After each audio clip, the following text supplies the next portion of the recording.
Hello and welcome back to tricks. आज के इस वीडियो में हम लोग इंडिया इजराइल रिलेशंस के बारे में बात करेंगे। इंडिया का क्या स्टैंस है इजराइल पे, पैलेस्टीन पे, इसकी बैकग्राउंड क्या है, इंडिया इजराइल के रिलेशनशिप का क्या डायनेमिक्स है, इंडिया का फॉरेन पॉलिसी स्टैंस क्या है। नेतान्याहू ने अभी कुछ कंट्रीज को थैंक यू बोलने के लिए ट्विटर में एक अपना ट्वीट पोस्ट किया था, जिसमें से उन्होंने इंडिया का फ्लैग मेंशन नहीं किया था।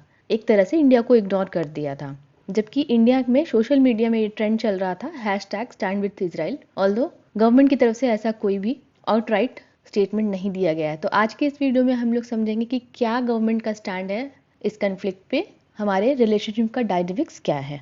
महात्मा गांधी ने जब डिवीजन हो रहा था पैलेस्टीन इजराइल का, तो उन्होंने कहा था कि Palestine belongs to Palestinians as much as England belongs to English and the France to the French. यानी कि वो बिल्कुल भी इस पार्टीशन के फेवर में नहीं थे, और इवन इंडिया ने यूएन रिजोल्यूशन में इस पार्टीशन के अगेंस्ट वोट भी किया था।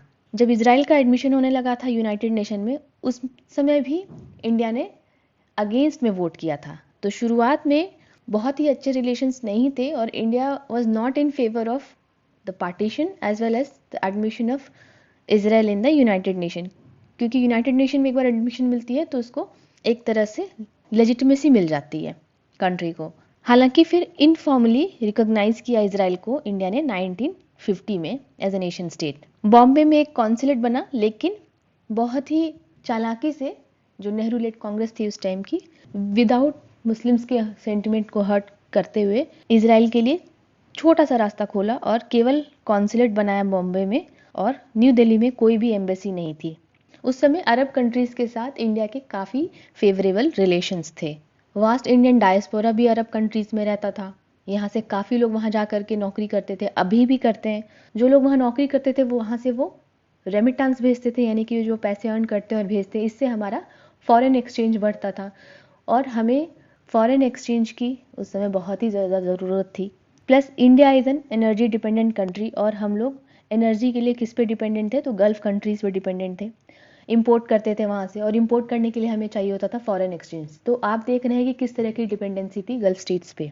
प्लस नेबरहुड कंसर्न्स था, हमारे नेबरहुड में पाकिस्तान था। इंडिया का अपना डोमेस्टिक पॉलिटिक्स, हमारे इंडिया में जो मुसलमान थे उनको हर्ट नहीं कर सकता था, उनके सेंटिमेंट्स को हर्ट नहीं किया जा सकता था। तो उस समय का इंडियन पॉलिटिक्स जो था वो इन सब चीज़ों को दिमाग में रखते हुए अपना फॉरेन पॉलिसी स्टांस बनाया था। तो हमारा फॉरेन पॉलिसी जो उस समय था वो that was sympathetic towards Palestinian cause, और केवल 1992 में जाकर के फुल डिप्लोमेटिक रिलेशनशिप बना इजराइल के साथ। इसके पहले फुल डिप्लोमेटिक रिलेशनशिप नहीं था इजराइल के साथ। इवन कि जो पासपोर्ट था इंडिया का, वो उस पर इजराइल जाने का ऑप्शन नहीं था। जैसे कि साउथ अफ्रीका जाने का ऑप्शन नहीं था, क्योंकि साउथ अफ्रीका में अपार्थाइड प्रैक्टिस होता था।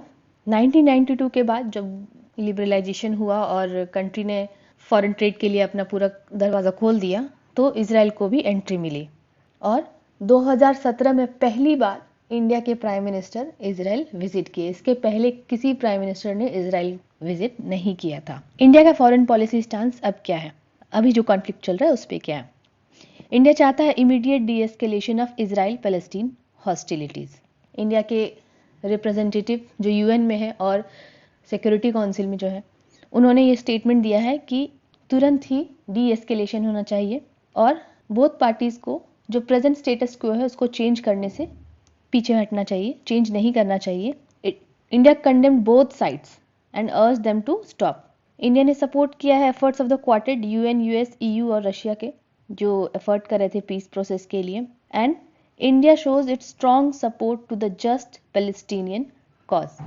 इंडिया का मानना है कि Palestine has a just cause and India gives unwavering support for the two state solution. तो जो राइट विंग है इंडिया में और जो अपने मन से ही स्टैंड विथ इजराइल कर रहे हैं, तो India does believe that Palestinians a just cause, and at the same time Israel has also the right to defend, but this should be in the proportionate amount। क्योंकि India ने एक word use किया है retaliatory, यानी कि उसने बहुत ही intelligently words को यूज़ किया है वायलेंस को कंडेम्ड करते हुए। तो जो डिसप्रोपोर्शनेट अमाउंट में इजराइल रिटेलिएट कर रहा है उसको भी कंडेम किया है, और हमास से जो सिविलियन पॉपुलेशन पे जो स्ट्राइक आ रही है उसको भी कंडेम किया है। इंडिया इजराइल रिलेशंस कैसा है? इंडिया इजराइल रिलेशंस जो है वो बेसिकली रिवॉल्व करता है इकोनॉमी के आसपास। Economic investments, technology exchange, knowledge sharing, defence trade, agricultural technology जिसमें कि इजराइल नंबर 1 पे है। सिंस 2000 से जब इंडिया अपनी मिलिट्री का मॉडर्नाइजेशन करने लगा तब से डिफेंस ट्रेड में एक्सपोनेंशियल ग्रोथ हुआ है। इंडिया जो है इजराइल का नंबर 1 इम्पोर्टर है और इजराइल जो है वो सेकेंड लार्जेस्ट सोर्स है defence equipment after Russia. Military collaborations भी होते हैं और जो मिलिट्री इक्विपमेंट्स इजराइल ने दिए थे इंडिया को 1999 के दौरान उसने हेल्प किया इंडिया को कारगिल वॉर जीतने में। ह्यूमैनिटेरियन रिलीफ भी प्रोवाइड करता है इजराइल। भुज के अर्थक्वेक के दौरान 2001 में बहुत हेल्प की थी। ट्रेड जो है वो 200 मिलियन था 1992 में, अब बढ़ के हो गया है 4.13 बिलियन इन 2016। तो इंडिया का भी इंटरेस्ट है, इजराइल से काफ़ी कुछ इंपोर्ट करता है। इजराइल का भी इंटरेस्ट है इंडिया के साथ क्योंकि ट्रेड पार्टनर है, बहुत ही इंपॉर्टेंट ट्रेड पार्टनर है।